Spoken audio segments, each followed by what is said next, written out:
I challenged my staff to not just make goals for their team, but make goals for themselves, make goals for themselves as a coach. It takes away the sensation of being a victim, and it puts the coaches in a position of power to be able to change the things that are going on in the gym and on their team in a positive way. Biggest thing is, as you switch to the inversion portion and you invert the problem, get very specific.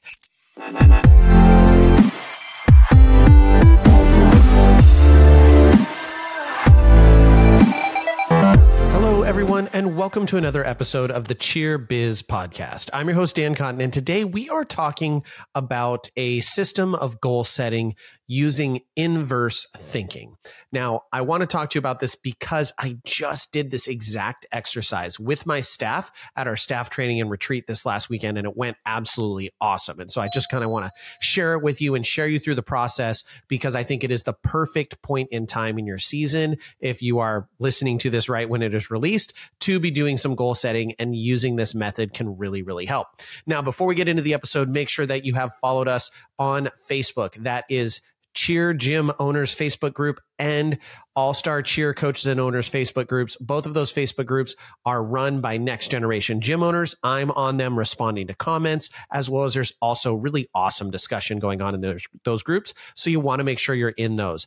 And check out nextgenowners.com. And if you are interested in being coached by me or by one of our amazing staff, book a call to get on the phone with our sales team, learn more about what joining the academy looks like, what you're going to get out of it, how it can help grow your business. Join us, join the academy. I would love to be involved in helping your gym find the success that it so richly deserves. All right, so this was an exercise that I just did with my staff. We were at our staff training and retreat, and this is our third year doing this training and retreat weekend. And arguably, I think it was our best weekend yet that we have had. We've been doing it for a little while, and our very first year, we watched a lot of cheer video. We just had general discussion, and it was great. It was really good. It was a lot of like, what do we want to fix? What do we want to change? And this year, I felt way more prepared in terms of we went through multiple classes. I had a full schedule. It was basically like running one of our next gen conferences, but just for my staff alone. The first thing we started with was goal setting for our teams. And we wanted to take some time and just really diligently figure out what our goals for the season were. So that's step one in this process, is find the things in the season that you want to accomplish. And we're talking the big goals, the significant ones. And I challenged my staff to not just make goals for their team, but make goals for themselves, make goals for themselves as a coach, and really expand upon those goals. And also not just make them about being competitive goals, but let's also talk about what are the goals for retention? What are the goals for unity and a bond? What are the goals for skills specifically? So really drill down deep. It was super impressive to see. It took about 25 minutes of time of my staff meeting as coaching groups and just writing out the list of all of their goals. And I expected it to be like, initially everyone starts with win or win summit or win all-star worlds or win worlds. And they're just kind of going with these winning or compete, those kind of just general things. But I saw my coaches get really specific, and we started seeing things like flyers pulling straight leg body positions in all stunts. We saw things about, what scores they wanted to be getting, scoring in this range at this point in the season and scoring this range by this point, the amount of zeros they wanted to be hitting, how they wanted their kids to feel coming to practice, wanting kids to be excited to come to practice, excited to go to competition, goals of wanting teams to be fully bonded, goals of retention of 100% retention of all eligible athletes, things like that. So they really, really got creative with it. One of the things I loved was culturally aligned across the team, staff meeting regularly to have clear and consistent plans for what athletes will be doing during practice. Like all of those things are super awesome. Exactly what I was looking for my staff. They left with these really good goals, things that are going to help drive the season knowing what our destination is. And I think that is ultimately the point of goals is I want to know where I'm going. And by writing these things out and putting them front of mind, they actually are going to be more likely to be accomplished because we know what our goals are. We're now all on the same page.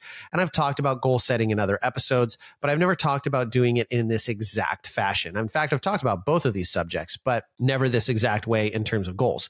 So we laid out all of our goals and then we collaboratively talked about them. So we went through team by team and said, hey, let's what were your goals? And then we wrote down kind of the big ones that related to that specific team. And then we wrote down some general, everyone kind of had similar goals. And we just made a note. So we have kind of a team document of these are all the goals that we had. So then I took all of their goals and I said, all right, guys, now here's what I want you to do. I want you to write a list. So we've got this goal. What are all the things that are going to keep you from accomplishing that goal? What are all the things that negatively impact your ability to reach that goal? And man, I knew they would come up with a lot of options, but the amount of things that they came up with was truly impressive. How quickly they were able to find the different problems, whether it was poor attendance or poor coach communication or improper verbiage or failure to explain things clearly or not setting the routine early enough or not practicing productively or athletes not being fully invested or athletes not buying into the culture of the team or athletes being internally competitive in a negative fashion. The lists went on and on and on. They came up with so many different things that would negatively impact their ability to achieve the team goal that they had set out. I was truly impressed. And we did the same thing. So I said, okay, what were the things that you came up with? And then we found the things that all of us had consistent across the board. These are things that we all agree negatively impact our ability to achieve our goal. And then we came up with the team by team specifics of, for instance, a youth team has some different obstacles than a senior team does. And so coming up with those different things, making a plan for them or knowing what they were was really, really important. We kind of knew what were the big picture items that affect everyone in the gym and then the things that affect each individual team. So we made a list of all the problems, all the things that are going to keep us from getting to our goal. And then the next task was, okay, now invert those problems. So write down the opposite of those. And then from there, get really specific in how you're going to make sure that the opposite is happening. So for instance, one of the ones I mentioned was being culturally aligned. And there were a number of different things that would impact that, like a lack of understanding of the culture, not believing in the culture, not having the culture reinforced regularly, not having rewards for living up to the culture and values of the team. And then from there, we said, okay, so the inverse of those is the opposite, following the culture and values of the team, understanding the values, things like that. Okay, so now how do we break that down? So how do we make sure that kids understand the values of the team? Well, we have to write them out. We have to clearly communicate them. How do we continually reinforce them? Well, these are the things that we do in our gym to reinforce our values. This is how we praise athletes. This is how we recognize them publicly. These are all of the different steps that we're taking to help our athletes become exceptional and line up with those cultural values. We did the same thing as we looked at absences. Okay. So athlete absence, all right, would be a thing that would keep us from getting to one of our goals. All right. So the opposite is we have great attendance. All right. Now, how do we reinforce those things? How do we get to great attendance? Communicate to parents the problem of poor attendance, post what attendance was like in band, praise the athletes that are attending frequently, have a fair and reasonable consequence for athletes that are missing, et cetera, et cetera, et cetera. So we listed all those things out. And this is a long project. So I dedicated about an hour, realistically, probably needed about 3 hours to really do this well, to really not only set a goal, find the problems that are going to prevent that goal from happening, and then invert it and be very specific about the solutions. That's the part that takes at least an hour, hour and a half if you've got some really good goals.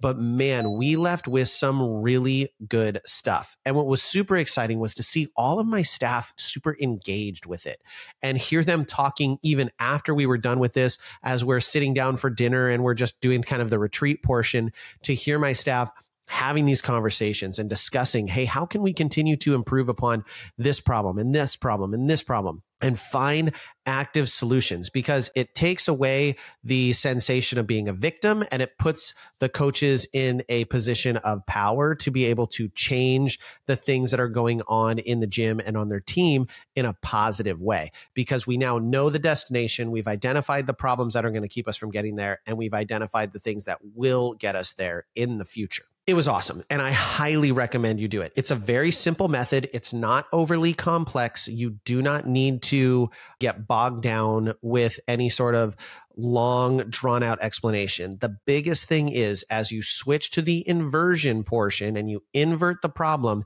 get very specific. Okay, that is the number one thing that will prevent you from really having the result you should have from this exercise. Because if you don't get specific enough of the things that are going to get you to your goal, you're going to be a little bit more broad. So instead of me knowing the exact address to a gym that I'm going to go do choreography at, I just know the city that it's in, or perhaps even just the state. I know how to get to the airport, but I don't know anything else. And then I'm just going to drive around until I find the gym. Much less effective than knowing the exact address, because I'm going to get there far more efficiently and I'm more likely to get there on time. So I really, really encourage you to drill down into the specifics. Now, this is also an exercise you can use in your business. It doesn't just have to relate to teams, but I know that that is kind of what's on a lot of our minds right now. Most of us all-star gym owners, we are getting back into the heat of competitive season, meaning competitions haven't started, but now it's like summer is over and it is time to hit the ground running. We've got some choreography and it is stressful because nothing in the routine works just yet. And we have a lot of work to do to get to the point where we are hitting consistent zeros and feeling like we're ready to send those athletes out on the mat and have them feeling like $1 million and representing the gym well. So that's why I wanted to focus on it for teams. You absolutely can do this as a business. I do it all the time with my people that I mentor, the gym owners that I mentor. We do an inverse thinking method frequently. It oftentimes is just a much more efficient way to find the answer than trying to pull the answer out of thin air. Now, the other thing I just want to talk about really quick is, I've mentioned it before, but like, what if you're in a position where you've never done a staff training and retreat before? You've never done anything like that. And you've heard me talk about it. You've heard Danielle and Shelly and Rihanna and all of our other next gen coaches talking about, taking their staff on retreats. And you're thinking, one, what on earth would I even do for that? Two, how does that work? Don't you have to close the gym? And three, I don't think I can afford to do something like that because I don't have any money left over at the end of the month or end of the year. So I want to give you a couple tips and tricks for how to do this and how you can start doing a staff training and retreat yourself and then gradually step it up. First off is to do a staff training and retreat, you can start small. You don't actually have to go anywhere really significant. You could even start by just having everyone over to your house and making them dinner, or doing some sort of a pool party if you have a pool, or starting more local, bring everyone to the gym. And you could even, I know this is going to sound silly, but you could do a sleepover like you do for the kids, but for your staff. Now, would you have some staff that are resistant? Yes. But would they have a great time by the time it was all said and done? I would be willing to bet they would. So you can start small. We are now at a point where we go and rent a beach house. We are close to the Oregon coast, so it's only about an hour and a half away. So we are able to rent a house that can house our staff and provides the ability to train. I've seen people do this a myriad of ways. I've seen people take their staff to Mexico. I've seen people take their staff on cruises. There are all sorts of really cool things you can do to take this up even another notch. But for us, for efficiency's sake, and knowing that this is a heavy training event, it doesn't make a ton of sense to do like a big old cruise or to fly somewhere super exotic at this particular juncture. I think we want to get to a point where we are doing a retreat, but start small. Number two, the whole do you close the gym? No, I don't actually. We stay open throughout our staff training and retreat. Now, we were closed for one day, which was today, because I'm recording this on a holiday. So we're just closed in general, but the retreat actually ended on Sunday. And so the only thing we had to really conflict with was some birthday parties, and we just had some of our junior staff running those events. We ran a lacing up ceremony on Saturday. So my class staff did that, and then they came down. And how we do it is we go 50-50. So our all-star class our all-star staff comes for a day and a half, and our class staff comes for a day and a half. And their half day for the all-stars is actually on the front end. So they do a half day and then they do a full day. And halfway through that day, the class staff come.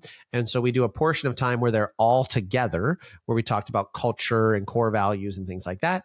And then the all-star staff leave and my class staff stay. Now, you may not have two sets of staff. We do. That's how it works well for us, where we have our staff that are focused on coaching all-star teams, and then we have our staff that are focused on coaching classes. And there is some crosstalk between the two. But for the most part, we like to have a class staff that is independent of our all-star staff, so classes can keep running when we go to competitions and things like that. We split it up that way, which allows us to keep our gym open. I will tell you, Tori and I left on Thursday, which means we actually missed a night of practices. We left on Thursday. We were there on Friday, Saturday, Sunday. We came back today on Monday. It was awesome. And the gym ran. Everything ran smoothly, but this came from diligent work over the years, delegating and assigning responsibilities and making sure other people knew what their jobs were. And the gym ran and the gym made money. And we actually had 4 different enrollments this weekend while we were gone. That all happened online through our website, because our website is set up correctly to convert people to being paying members. And we're running a special. And so people are taking advantage of the back to school special to get enrolled. So everything's just running super smooth while we're off on a retreat at the coast, enjoying time as a couple and then enjoying time with our staff and training. It's freaking awesome. So you absolutely can do it.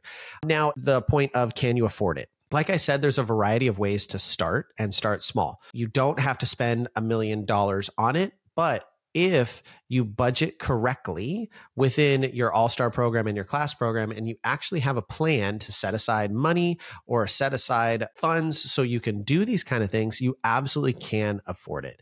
And you may even be able to do it so much that you can bring in an outside trainer. You can bring someone in to do some training for your staff, so it's not just all coming from you. Or maybe they do it remotely. There's so many different ways to spice up your staff training. Or maybe you hop on VidZing and you use one of the courses on there to train your staff. Hey, you guys, we're going to watch this course by Jason Larkins or by someone else, and watch that as a staff. And then we're going to debrief it. We're going to discuss it. And we're going to talk all these things out. So there's so many different, really amazing options for putting together great training for your staff. So make sure you're utilizing those resources and making your life easier if you're not quite sure how to execute it.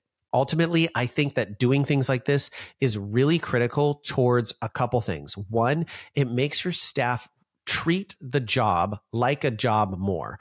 2, it helps with the bond and the communication of your staff. 3, it helps get your staff all on the same page. Even my staff that's been working together for years, we had a number of things that we had clarity on, that we were like, oh, I've been teaching that a little bit different. I've been teaching that a little bit different. And then we had discussion, and then we came to a conclusion on what we felt was the best route moving forward. And yes, there were some times where I stepped in and I said, I'm not asking for your opinion. I'm telling you this is how we're going to do it in our facility so we have consistency. And that is your role as the boss, as the manager, if that is your position. But I highly recommend you take advantage of doing some sort of staff training and retreat. I like to do both. You can do just a staff retreat and have no training, although I find that people are more likely to attend knowing that it has some sort of a training component, and it makes it a little bit easier for me to compel them to attend, to say, you have to be at this thing because you're going to miss required training. So I love doing it. I highly suggest you do it. It is absolutely a game changer in our gym and something that I think sets us up for success for the rest of the season. So as you leave the episode, the big things I want you to do are, 1, if you haven't already set goals for your team, sit down with your staff or sit down with yourself and do a goal setting exercise using the inverse thinking model I gave you. And number 2, if you have not done a staff retreat this year and you think you can squeeze one in, try to. If you don't think you can squeeze one in this year, then start planning right now for next year. Get those dates, figure out what you want to do, start to budget for it, make a plan, and make it amazing. It's going to help with your staff retention, your staff quality, your staff understanding of your mission. It's going to just help the gym overall if you run it the right way. All right, everyone. I hope you enjoyed the episode. With that, we will catch you on the next one.